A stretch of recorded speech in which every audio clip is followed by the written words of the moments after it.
guys like me who Heisman voters are having the same question today. We know on the field that he's the winner and deserves it. We don't know if he's a good guy or not. We don't know if he's really getting away with something bad. What can you tell us about Jameis Winston?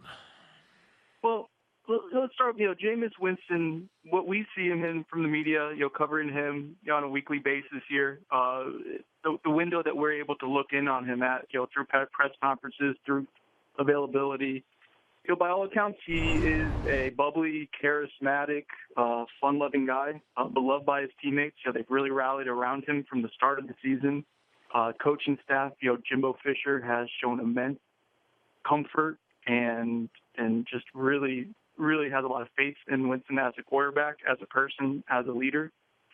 But obviously, there's been a lot of questions that have been brought up about his moral fiber in the past month or so since allegations of sexual assault, which have obviously been, that case has been dropped since when it came public last month. But that has all come up, and that's been something that people have looked at as far as him as a person. And you read those police reports and in the case reports, and there are some things there that both parties said happened that morally you say, okay, that wasn't great, but I hate to bring it up because he's a 19-year-old college student, and that's not atypical for what a lot of people happened.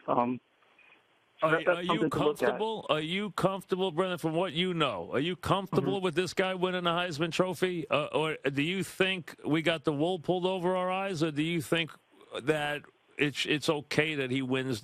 Is he qualified off the field to win the Heisman Trophy? Or is he getting away with something? Your gut. I don't think he's getting away with something. I think that he has... obviously, again, there was a moral lapse in which he strayed from a relationship. That's the only thing that's factual at this point. It becomes kind of it's tough to start playing moral police with right. every single person that's a Heisman candidate because you don't know everything. This right. happened to become public. And in the state of Florida, he is no longer considered in this what was a rape investigation. He no longer is considered that. So by that standard, I think it's okay. And again, you talk to people that know Jameis and have known him for a long time, and that would be outside of his character. Again, we're talking about sexual assault. He's by all accounts a really good guy, and it seems like maybe none of us know exactly what happened that night, but he by all accounts is a good guy that seemed to put himself in a bad situation. Do you feel that this was this a case of a small town compared to a big city like ours? Sure. Is this a case of a college town which lives and dies with what is clearly a great football team this year? Doesn't want that disturbed? Is this a case where they closed rank? Do you get the feeling like they did, and there's more here than meets the eye? Are we going to find out 6 months from now, look what happened? These guys were able to get him the Heisman, even though this happened. Because it looked like that was a folly the other day. They did not do a good job when they showed up to discuss this.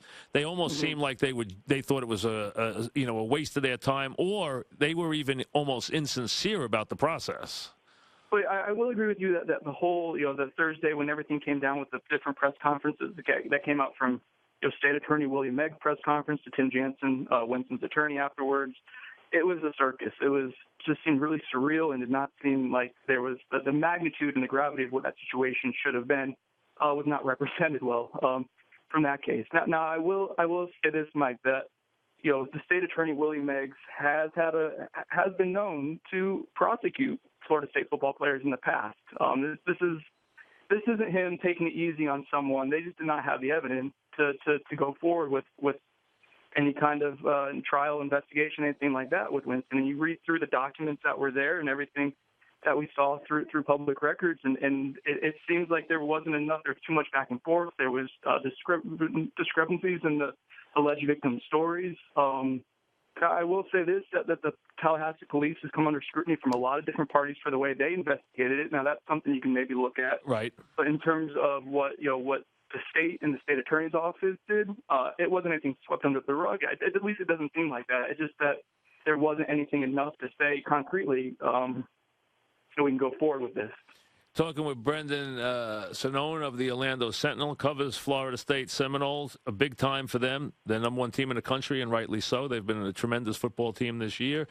Their quarterback, who's had a sensational season, Jameis Winston, is going to win the Heisman Trophy. He's going to win it in a dance. I think it's going to not even be close, the voting now. For this week, I think he'll win it very easily. And on the field, he should. The question, obviously, off the field is exactly what went on, folks. We don't know. There was an alleged sexual assault, an alleged cover-up. So that's right now. And then the charges were dropped. That's what we're discussing right now.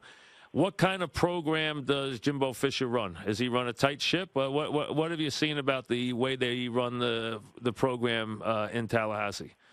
This is my first year on this beat, and I will say, I mean, he runs a pretty tight program. Everything kind of goes through him. He has been quick to suspend players in the past for violating team rules, stuff like that, and starters as well. I mean, he has shown the history of doing that. Players that have there's a past case where a player was involved in a sexual assault case, and the charges were filed against him, and he has not played a snap of football since then. So there is. Jimbo Fisher does certainly have strong, he seems to have strong ethics from what we can tell. And everything you can see that he kind of does have a certain line to where he won't let guys get away with stuff. That at least from the external view that we can see, that's how Jimbo kind of operates things in Tallahassee.